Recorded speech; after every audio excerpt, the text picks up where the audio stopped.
Hello everyone, this is Beastly Eel here, and in today's video we're going to be talking about the latest episode of the Book of Boba Fett. So this is episode 4, and it's definitely starting to get better. I wasn't a huge fan of it in the first couple episodes, but it's slowly getting better, but I feel like it needed a little bit more to pick up a little bit faster. But that being said, this episode, in my opinion, was very good. We got to see a bunch of different things. I'm going to be going, I don't want to say out of order, but I'm trying to keep it in the same continuity.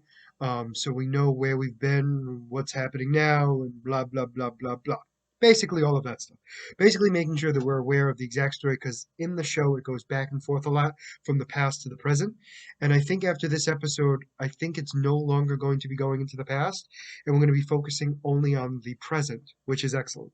Um, that being said, so we start off in the past and Boba Fett is walking around um, after his clan or tribe, whatever you want to call it, were killed.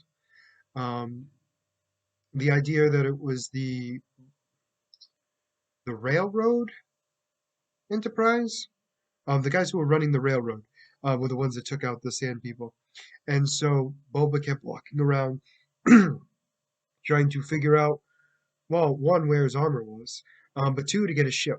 So he happens to find his ship and realizes it's bombarded by a large group of guards. So he knew that he wasn't going to be able to get that with ease. So while he found his ship, he was heading back to try to figure out what he was going to do now. What was his next step? That's when he starts seeing these flash grenades pop up into the air. Now, for those of you who don't remember, this now takes place in the very scene where Mando in the Mandalorian, where Mando teams up with that new bounty hunter to take out that assassin who now works for Boba Fett. And what happened was we see that interaction. So what we do is we see the fact of him going towards the stun grenades. I mean flash grenades. I knew I was calling it the wrong thing. So the flash grenades, and when he gets there, she's already bleeding out. So he takes her up and he brings her to the closest city, I guess, or the only city. I'm not quite sure. And he takes her to a modification place. So this place kind of looked creepy in my opinion because it makes it so people are getting, I shouldn't say, living creatures are getting machine enhancements to improve their ability, whatever it may be, eyesight, strength, speed, you name it, they try it, right? So it looks more like a tattoo parlor, in the sense of like that's their version of tattoos, that they just get robotic implants. So he basically tells them that he wants her to be fixed because she has a huge hole in her stomach. So the guy initially refuses, and then he drops a whole lot of currency. Boba Fett drops a whole bunch of currency down and states she's dying and she needs the help. So the guy does it, and he starts putting her together. Um, that was an odd scene to begin with, in the sense of her being put together. Um, and she's not completely robotic. She's just robotic in the area that she was shot and organs that needed to be replaced were replaced. But anyway, so she gets he ta- the guy fixes her, which is a weird thing to say, but he does. He fixes her. Boba Fett takes her, and they go to a campsite or go away. And when they camp for the night, she wakes up, and she freaks out about what's going on. She sees what happened to her, and that's when he and her start talking about the future. You know how he was a bounty hunter, and how um, he doesn't want to be a bounty hunter anymore. He wants to run a crime family and to prosper, but to do it the right way, to not have the idiots in charge anymore, and that him using his brains and bronze to actually take out these creatures. I mean, to actually make money and no longer, risk his life for idiocy. So they continue to talk about it, and she's not on board. She's against it because she wants freedom. He basically states that, you will be free. He goes, I just would offer you the job. So anyway, the only job he kind of forces her to do is to get a ship.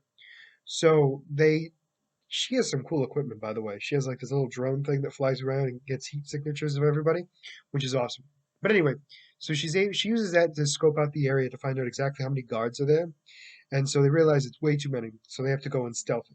So they go into the underground, they pop into the kitchen, and what happens is they have to take out these robots to stop them from basically setting off the alarm.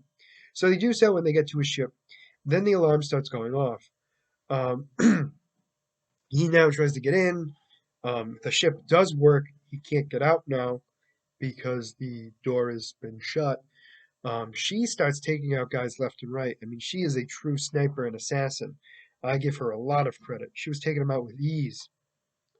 And then she shoots down the door with one shot, takes out the counterweight. It opens up and they fly away. So he then goes looking for his suit, his armor. Well, he goes into the Snorlax pit. Apparently, it was alive and tries to eat him. He he tries to blast it, fails. She releases an ion um, cannon. No, it's not the ion cannon.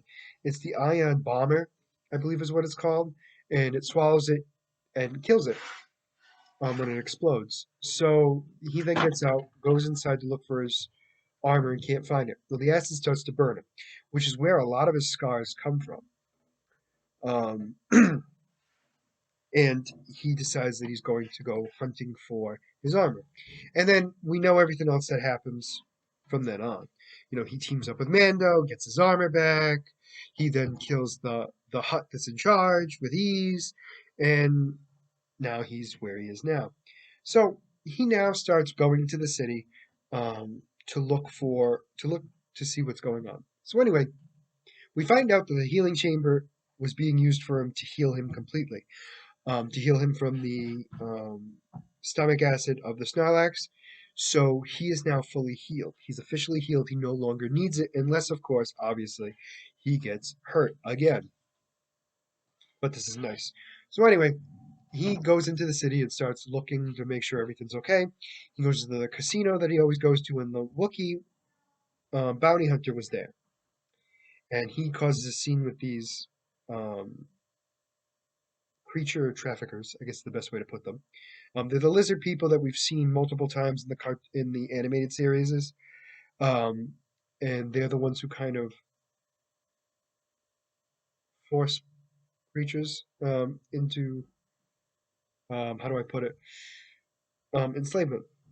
So anyway, the Wookiee basically beats them all up, rips one of their arms off, and then leaves. So Boba Fett goes out and offers the Wookiee a job, and it seems like he takes it. Because the next scene is where all of the heads of the families are meeting together in castle, Boba Fett's castle, hideout, fortress, whatever you want to call it, to talk about the war with the Pikes. Well, they all disagree in helping them, and Boba Fett says, "You know what? I don't care then. We don't need to. I don't need your help necessarily. I just want you guys out of our way, um, and not team up with the Pikes to betray me." And they all agree to that. And they leave, and the assassin asks him, "Do you trust them?" He goes, "I trust them to work in their own self-interest." He goes, "I know I offered them a better deal than the Pikes could ever, because they know the Pikes will take over the entire planet, and they wouldn't want that." So it seems like he's made at least an alliance. Now, anyway, she then mentions that they're going to need some muscle, and that they're going to need money to do so. Now, he doesn't agree or disagree to it, but anyway, what we hear is the music of The Mandalorian, which makes us, obviously think of stuff. But that's how the episode ends. So, some big things here. Um, we found out officially how they met. We had an idea, obviously, but we now know the full extent of everything that happened for the most part. We also know why Boba Fett has been going into the healing chamber. We also know why he's changed his way, which has been a big thing because he seemed to have just changed it out of the blue in this series, but it turned out it wasn't. They just didn't show it right away, which I thought was not in their best interest. personally.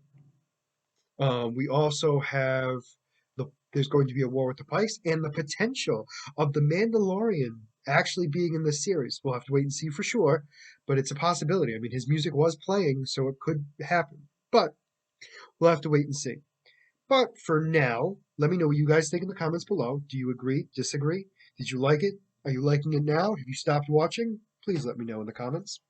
Other than that, if you like the content you see, please like and subscribe below. And this is going to be Beast the Eel signing out. Have a good night.